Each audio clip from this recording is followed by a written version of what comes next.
Hello, everyone, and welcome to JKL Media Podcast, where three friends sit around and talk all things pop culture. I am Jesse Jackson. Joining me today on the wheel is Karen. Hello. And Lou. Hello, everyone. I guess we're in the airport today, maybe. So, the furniture store. The mall? Yeah, we are finishing up our discussion of the HBO miniseries Station 11. Today we'll be discussing episode 9 and episode 10. Episode 9, Dr. Chaudhary. Is that, yeah, and then Chaudhary. Yeah, Chuck.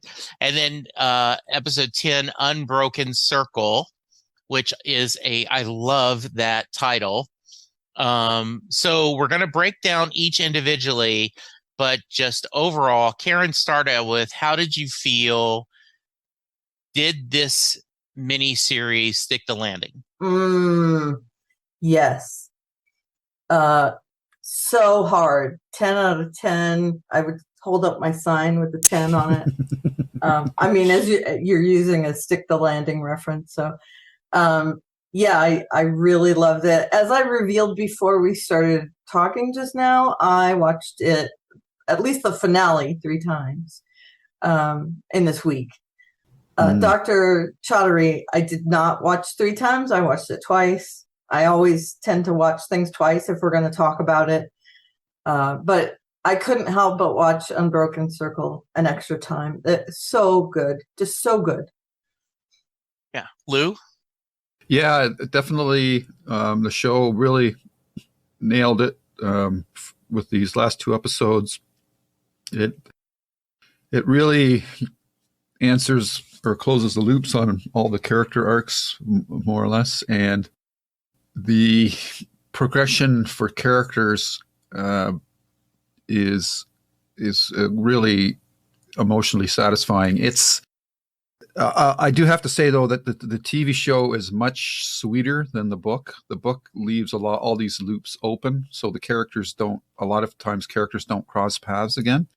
But there's, with a book, you can kind of build those same connections narratively, whereas in a TV show, you really have to show it, or it's not gonna work unless you have somebody narrating, and that's not always as satisfying. It's pretty rare that works, and it's interesting because, for me, the gold standard for that type of device, and it's my all-time favorite movie, is The Shawshank Redemption, where the narration does work.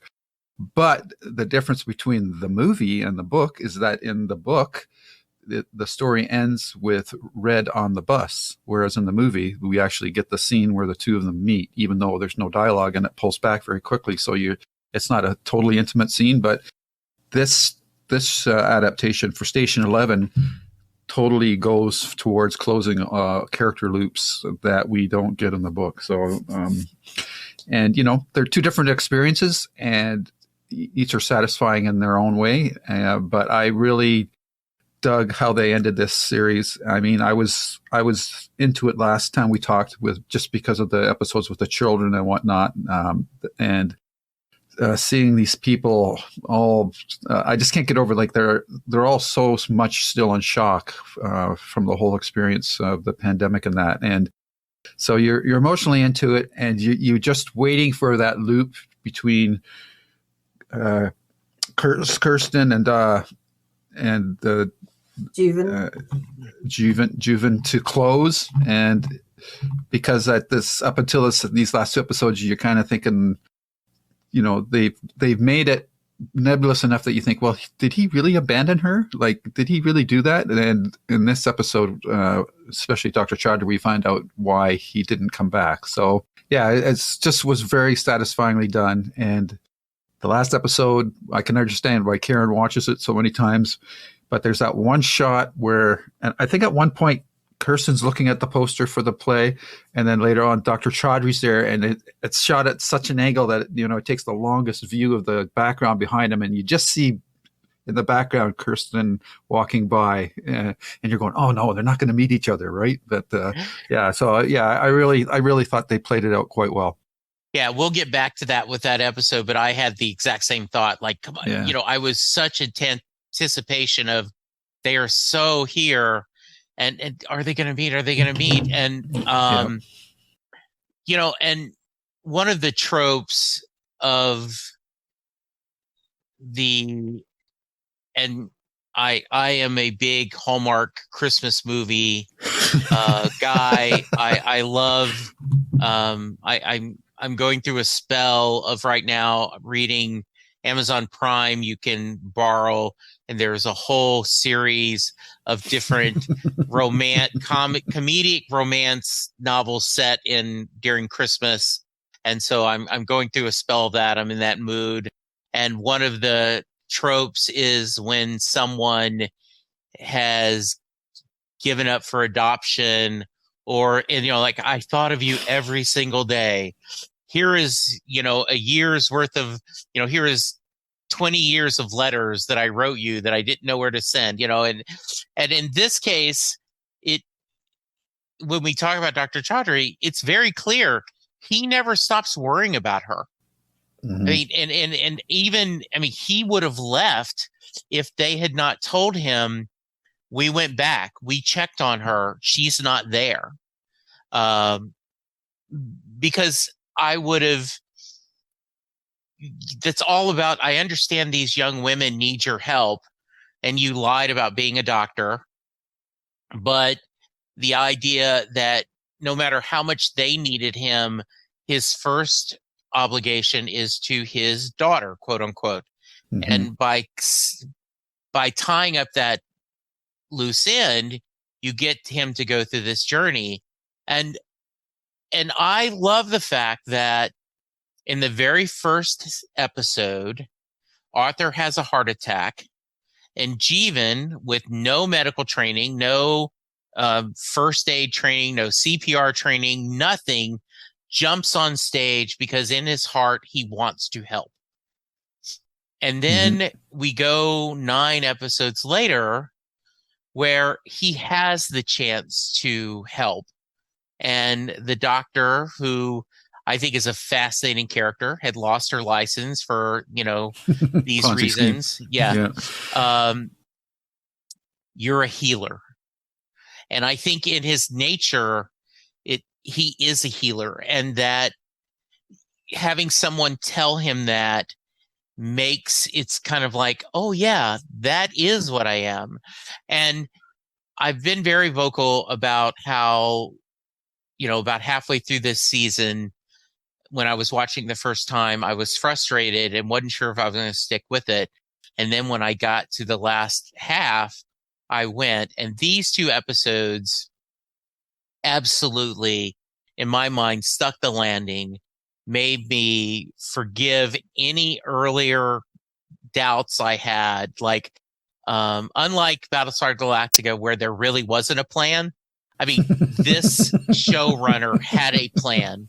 He had, and she had a story and they knew exactly how to tell it to give us the most emotional payoff, including Shakespeare, right? This is so clearly, instead of just subtly, as I was talking to my buddy, he goes, yeah, all movies steal from Shakespeare in a lot of ways. This blatantly, shows its thing. So, let's talk about it does look like it's a furniture store, because there's all these beds and things, and Jeevan and Kristen are making their way. They've got a few, like, they've been cooped up. He's tired of her sticking her head in her iPhone all the time, which is Station 11 book. I can't tell you how often my wife and son have criticized me. Like, you're not even paying attention, Dad. Get your face out of your phone. So I get his frustration. I also get her, like, what do you want? Let's start with you, Karen. Their relationship before he gets kidnapped. Yeah. I thought it was more like a target, and not that makes any difference at all. But for some reason, I thought maybe a Target because they had supplies and stuff like that. And again, doesn't matter at all.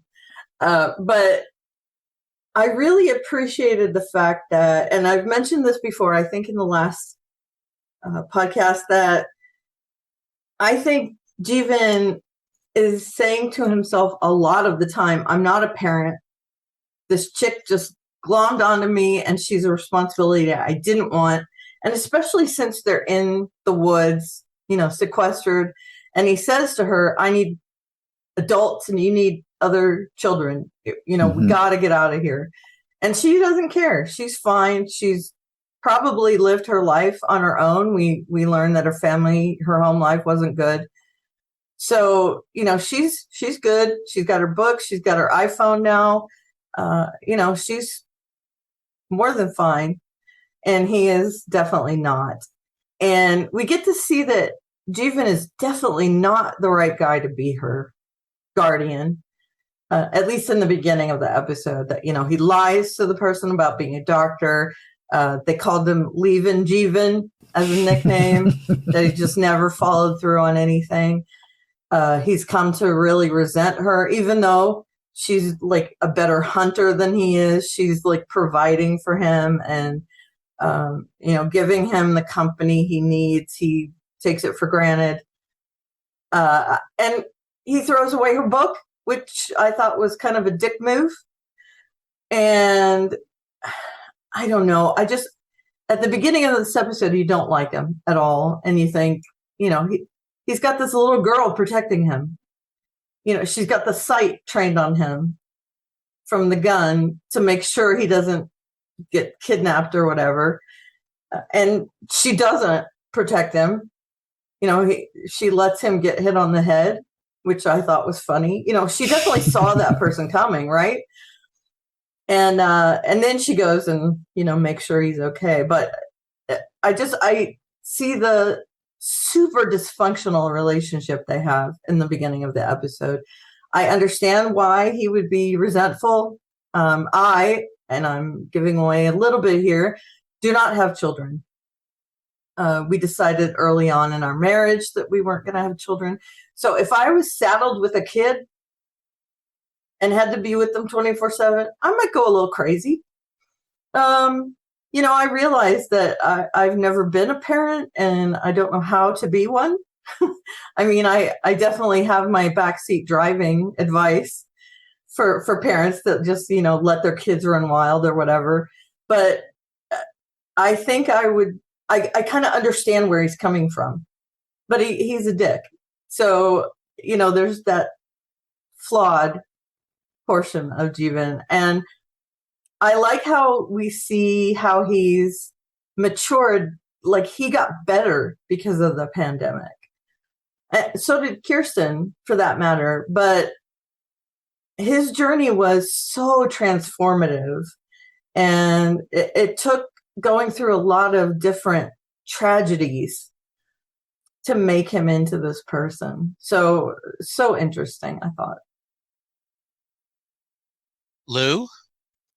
I think the episode title is the most appropriate one out of all the episode titles in the series. Dr. Chaudhry was his role that he didn't know that he wanted to be, or it was his destiny and he wasn't aware of it, because in the before time, most of his basic needs were provided by civilization or society. So he could float through life for the most part. And it wasn't until pandemic that he had to take on more responsibilities. And even then, when he found a place of safe haven, he fell back into old habits.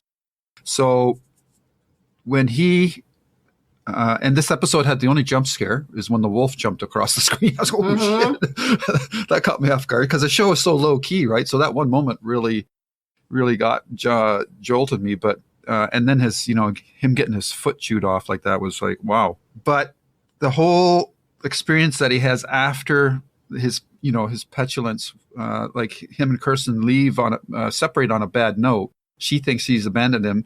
and he feels guilty because he acted childishly and threw her Station 11 graphic novel away. So it was his own punishment, I guess you could say, that he got attacked like he did, because he had to go back out and get the novel. But once he's into the furniture store with all these pregnant women, and he's again very reluctant, doesn't want to be involved, but over the course of the episode, he's slowly drawn into it.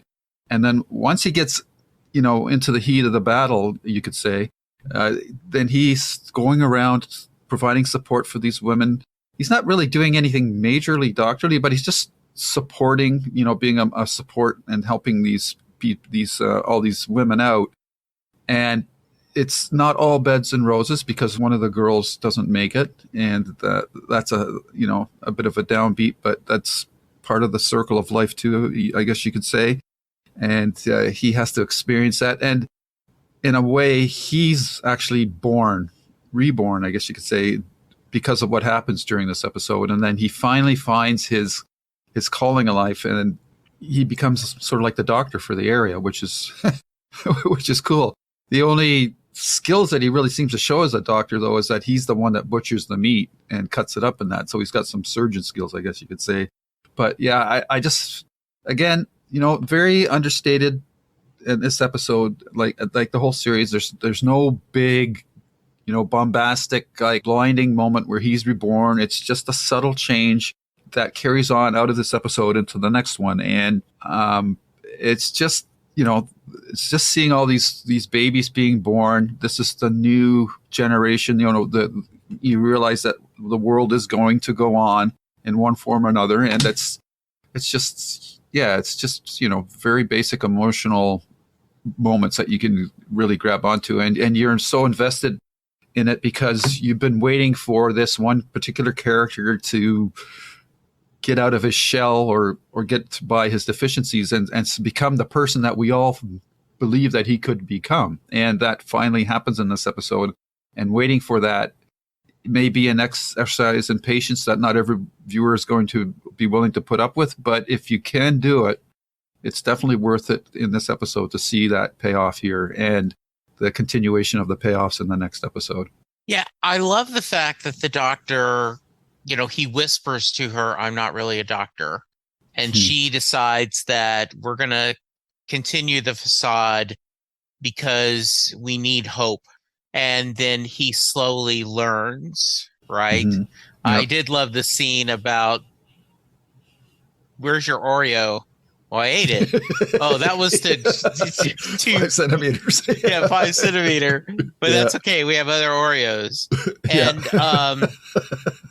and you would think that over the years he would pick up practical knowledge, and I'm sure, in my mind canon, he found other medical textbooks, he found other things that he could, use.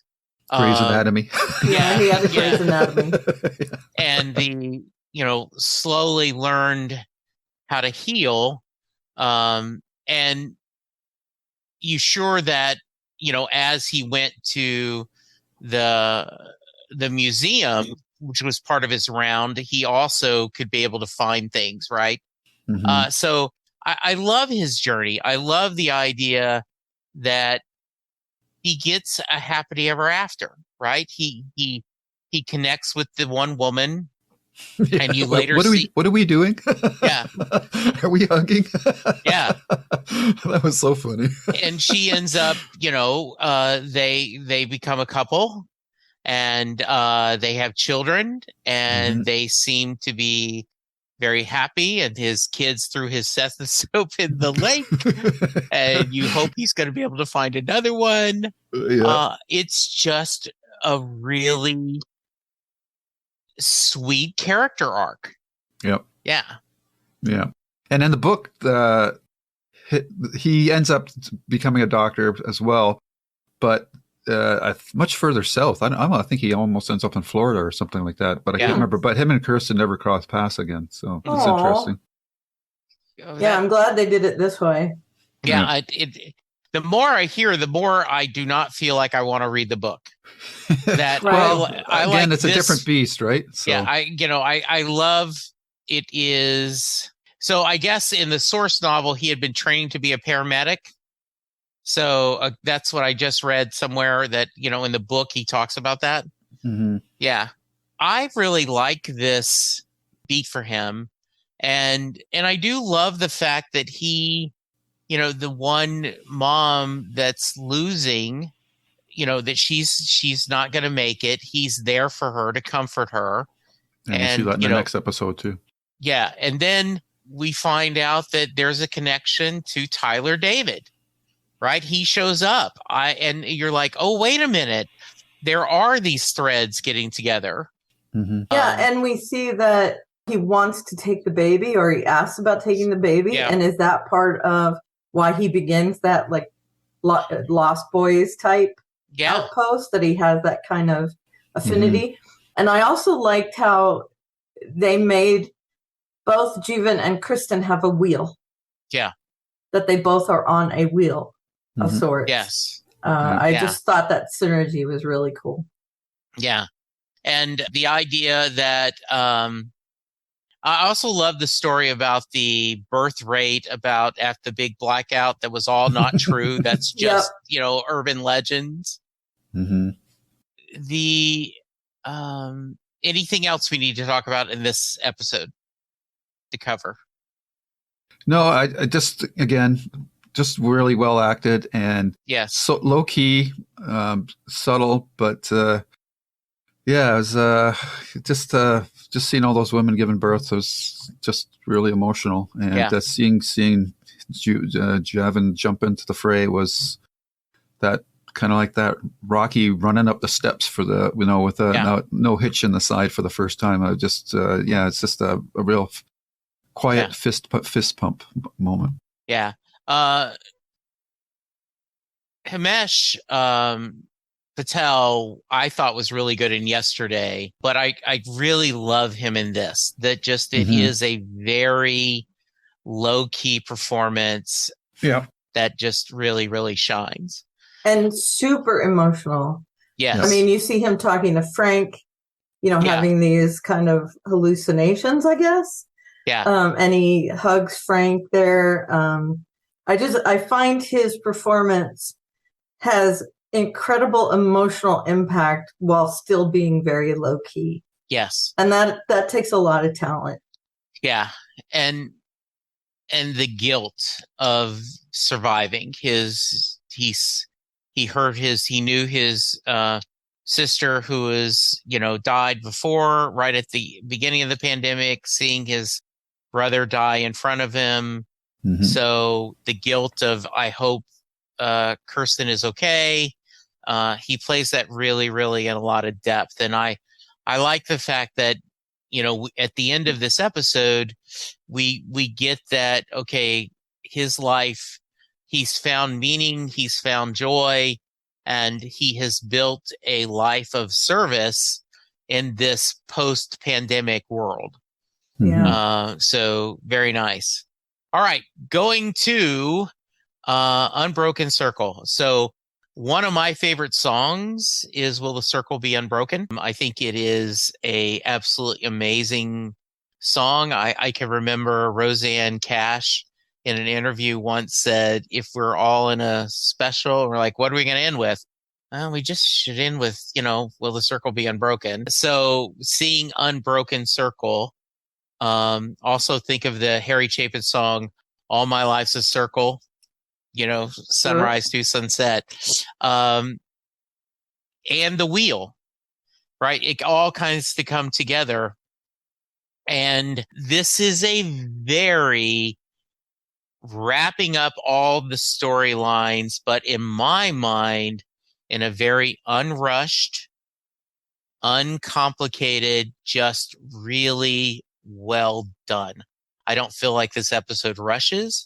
I don't feel like they strain. Sometimes you see a show where you go, oh, I saw the effort they were putting in this to kind of connect these things. In my case, it doesn't. And I am constantly, while watching this, worried, is Kirsten and Jivy not going to get together? Are they going to leave us unsatisfied? Are they going to they keep missing each other? And when we get that payoff where he sees her and she sees him, I am actually tearing up a little bit now just thinking of that emotional satisfaction. Mm-hmm. So, Lou, I'll start with you this time. Well, what can you say? I mean, it all comes together quite nicely and very satisfactorily. It's, as you mentioned, that scene where Kirsten and Javine see each other. I was kind of going, I could see Kirsten recognizing Javine, but could Javine really recognize her? But I guess maybe there's, he knew her well enough that he probably would. And I think that scene is a perfect example of keep it simple, stupid. There's no dialogue. They just stare at each other. They come together and then they just hug. And it's just, nothing needs to be said because it's all in their actions there. And the relief in both of those characters' eyes. And it's just something to behold. And especially for Kirsten. And you just know that off screen, they probably compared notes and she found out why he never came back and so forth. And we don't need to hear that because we've just gone through it. So that stuff is all left off the screen. And it's just great to see the two of them together. And then they're at the end when they're walking down the road and where they have to take their different paths, fork in the road. She goes left, he goes right. And he's not to interrupt you, but is that not a perfect image? Yep. Right. Yep. I mean, just it is in a lesser director, a lesser story. Like, okay, this is a little too on the nose, but in this, it was perfect. Yeah. Yes, it was. Yeah. And yeah, it's just great to see both of these characters at peace, or finally comfortable in their own skin, I guess you could say at the end of this. So that like the circle's been closed. I also love the fact that Javine was with Sarah as she had her last few minutes before she passed away from her heart attack. And the rain was a nice addition to the scene. And she goes, "Can you hear that?" And I just thought that was really nice. And it was just good for her or him to be there for her. And I'm hoping that was again another off-screen conversation that Kirsten had with Javine about Sarah's passing. Mm-hmm. There's quite a few other storylines, and I don't want to steal everything, but so I'll just hand it over to you, Karen, if you want to add anything and go to the other storylines. Yeah, we just briefly mentioned songs, right? And they played United We Stand in this episode. And they also sang Midnight Train to Georgia.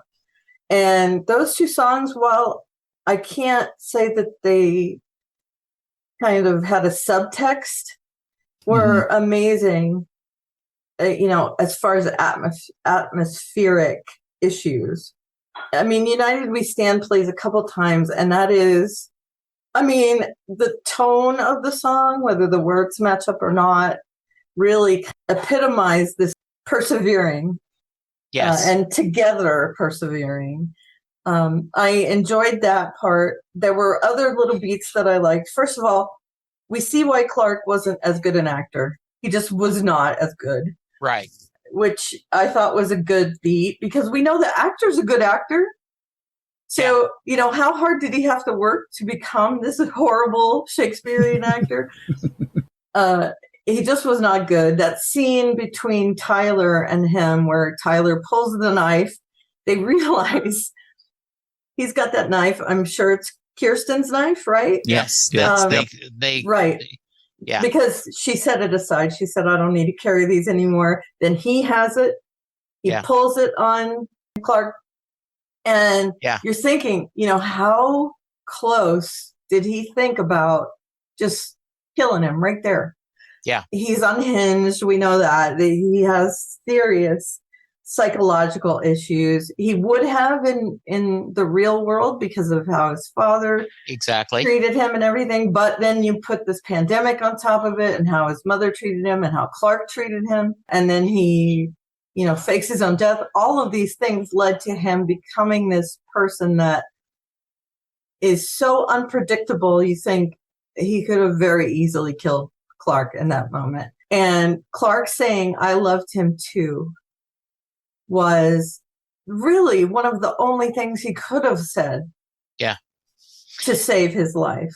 And I love at the end, skipping ahead, Tyler and his mom reunite. She's going to go with him, as makes total sense.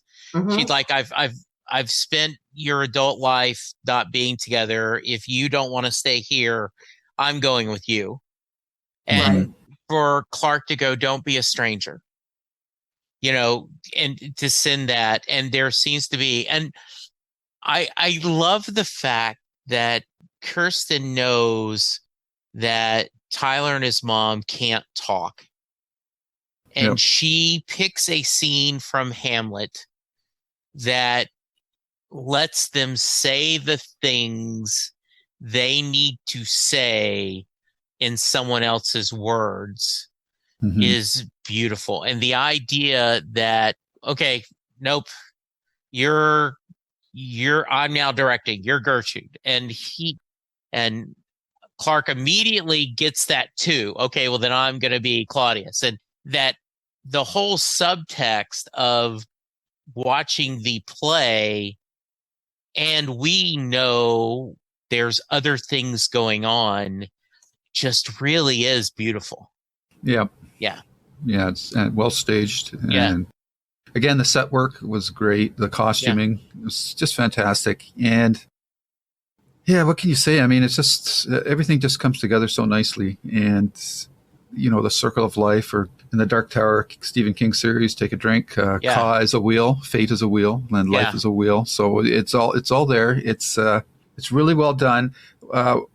Where it really departed from the novel was with the Miranda character. She never contacted the plane to get and try to convince the captain to don't disembark. So that was a nice touch, actually. And she didn't have like a business partner with her or anything like that, where she was in Malaysia. She just basically went out to the pool and there's like the lounge chairs there. And she just basically lay there and look at all these ships that she was trying to consign cargo to. And that was her last scenes in the book. So this one where she actually through almost technobabble means connects with the pilot in the airplane, but you don't really care because the payoff was really nice. And again, it's closing that loop. It's her version of Station 11, doing its best to save the survivors of the Holocaust or whatever in her story. So I thought that was a nice addition. And again, it's just, this is much more much more audience-friendly telling of the story as opposed to the book, I guess you could say. Is it an improvement? I guess, emotionally, but from a literary writer's perspective, they probably wouldn't agree. But because they would say this is being a little too blatant or whatever. But I think the show mostly overcomes that by being so low-key and subtle. And it's just... thought it was really well done in all aspects. And the only disappointment I really had was I thought Enrico Colante was going to have a much bigger role in the series than he did, and he just kind of popped in and out. Yeah. So that was too bad. I was expecting something more from him, but it didn't pan out. That was a funny scene where he's trying to rehearse, and then he jumps on and decides to go. And I love that. Karen talked about it, but them doing the midnight train to Georgia was so beautiful. Yeah. And in their honor of Sarah, and the idea that they love traveling. The traveling symphony loves traveling, and they love their life. They love the idea. And, Kirsten says, we're going to add the museum to the wheel. So, and bring your family next year. Is the idea, you don't get come live with my family. And no, she's perfectly happy. She has a new, healthy, loving family that she's traveling with, and a fulfilling, quote unquote, career. And he has a wonderful, loving family and fulfilling career. And so that fork in the road, they're each going on their own path, but they made arrangements that now then we'll see each other at least once a year and we will celebrate and love each other is just a really beautiful ending without being sappy.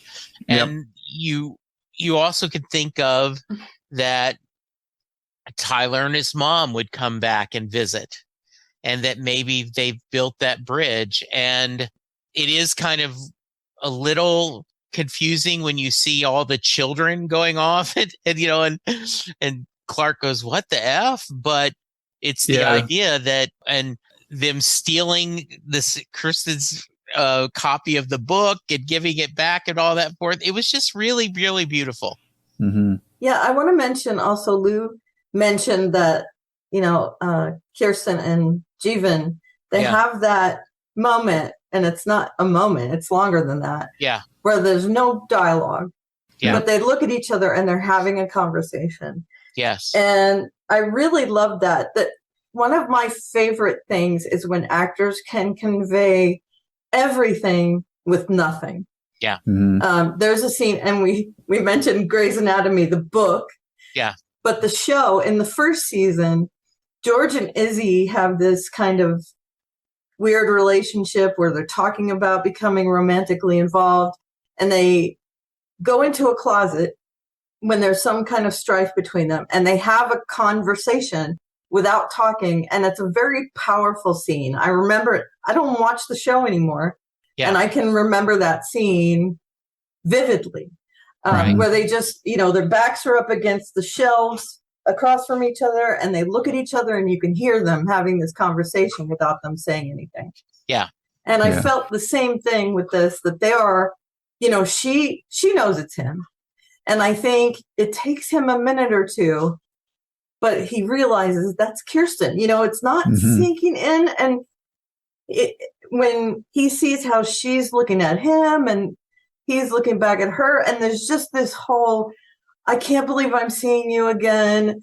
I love you. I miss you. All of these things going through their mind. I'm sorry. Oh, yeah. On both of their parts, I think. Kirsten left him as well.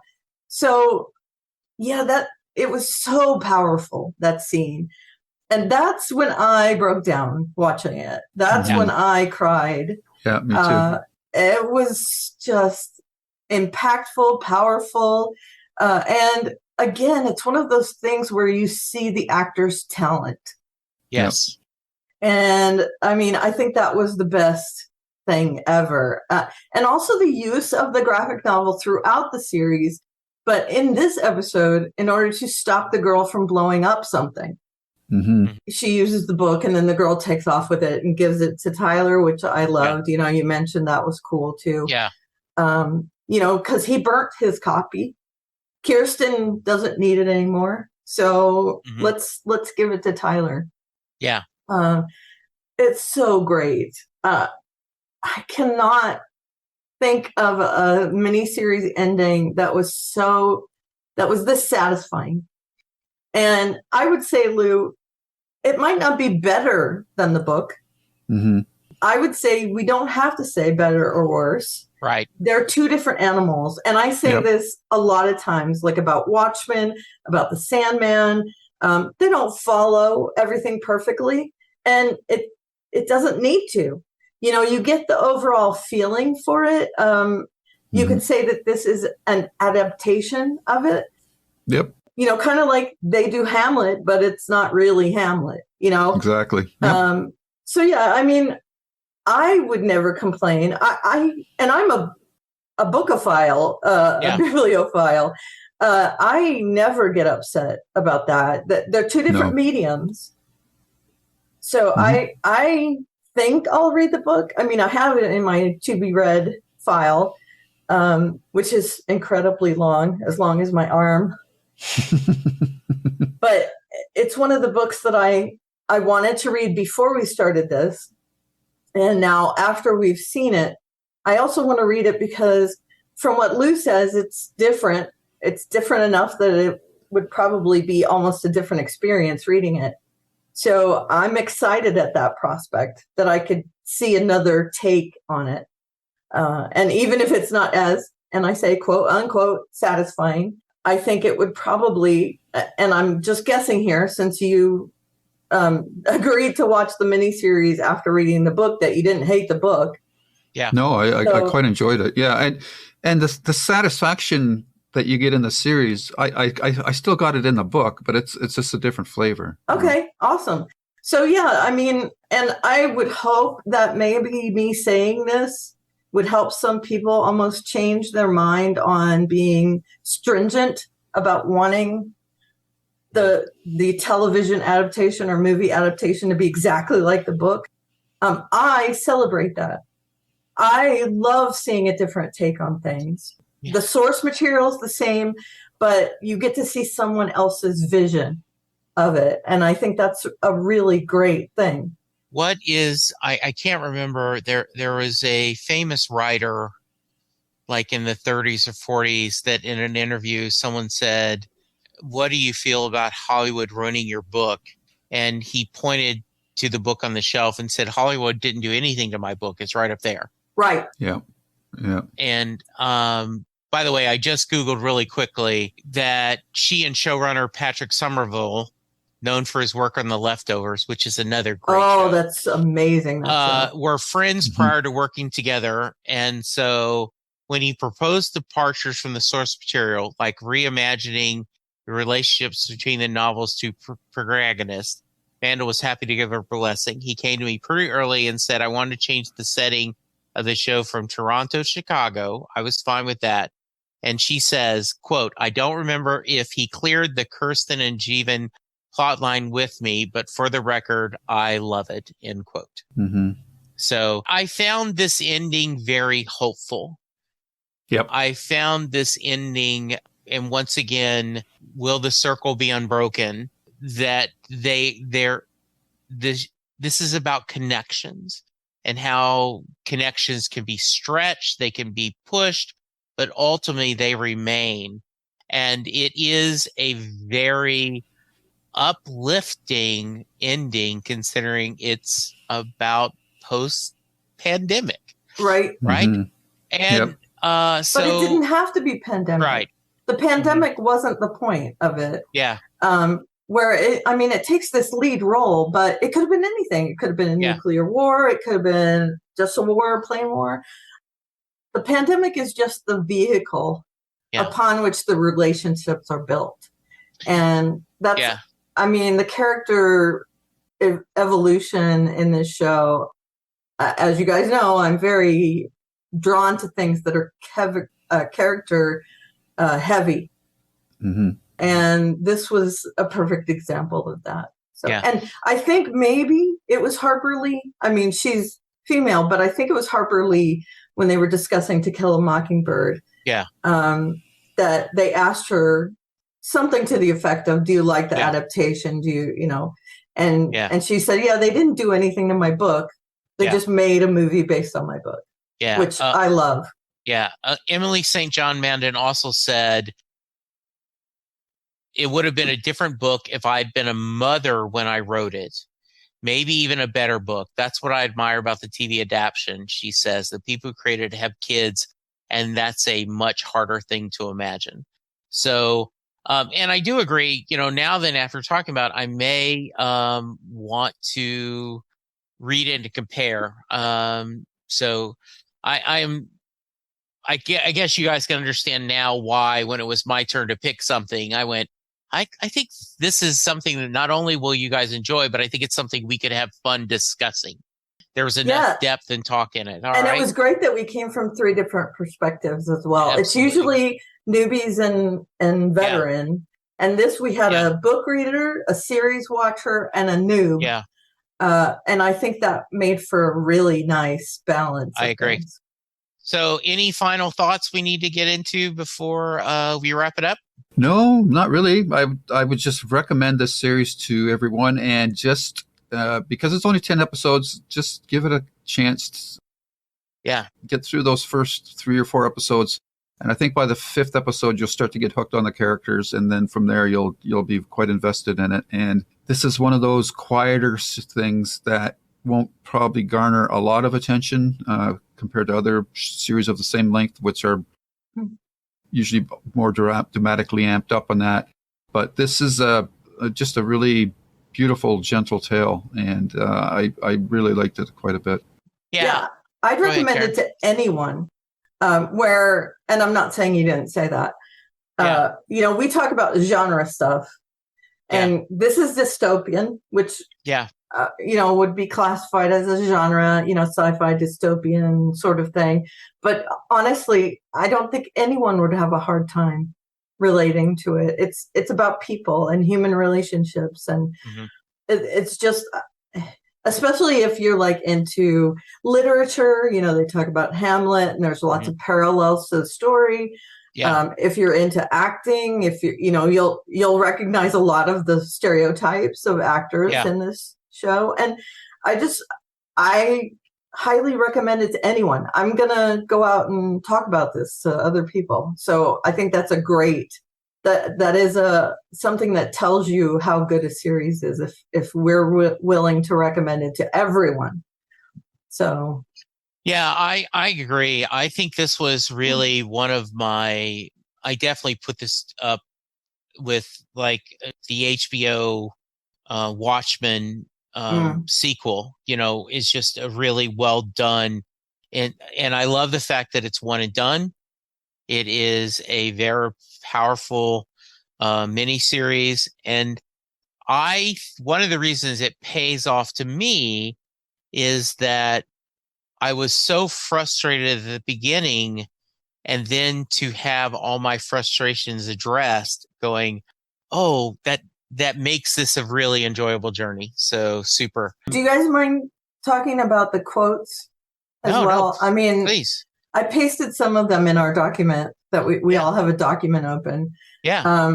I remember Damage. I mean, that's a big one for me. I have found you 9 times before, maybe 10, and I'll find you again. I find you because I know you, and I know you because we are the same. Yeah. I mean, how much do you get out of that and apply it to this story, real life? It's crazy. There's a post on my blog talking about how my husband and I crossed paths many times before we actually met each other.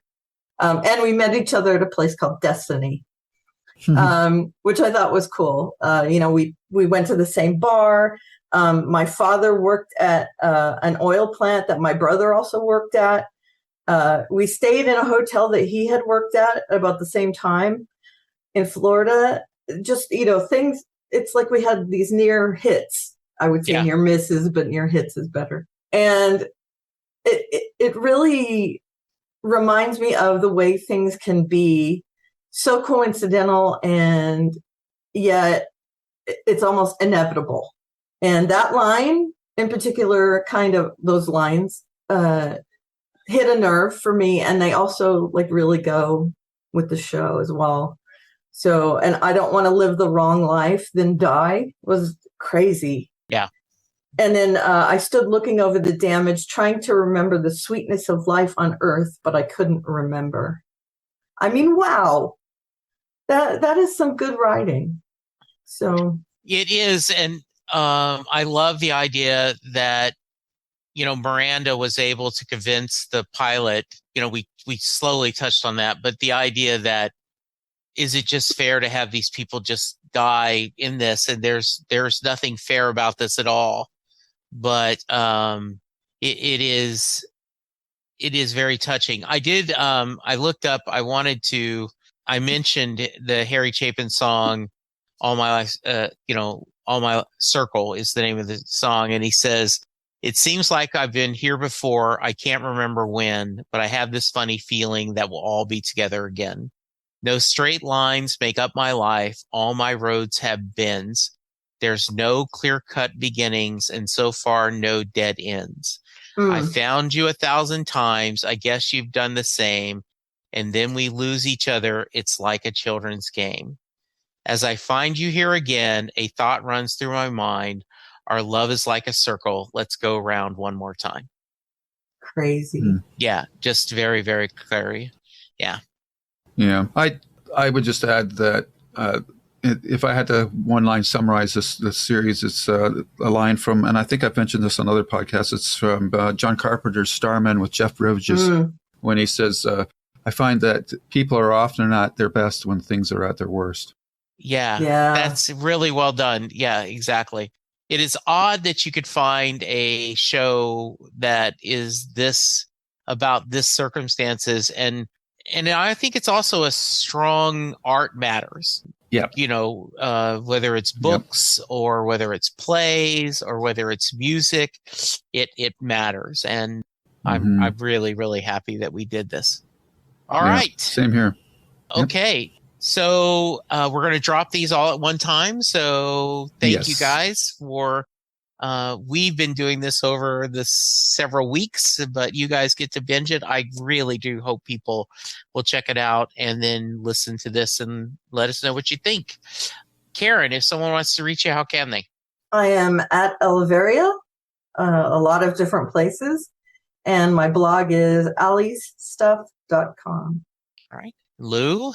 You can find us at Lou's Reviews on YouTube, where this will go up, along with our other JKL media installments, where we've done Midnight Mass, Devs, and now Station 11. And our next one will be The English, which is a limited miniseries that just dropped on Netflix, I think maybe November.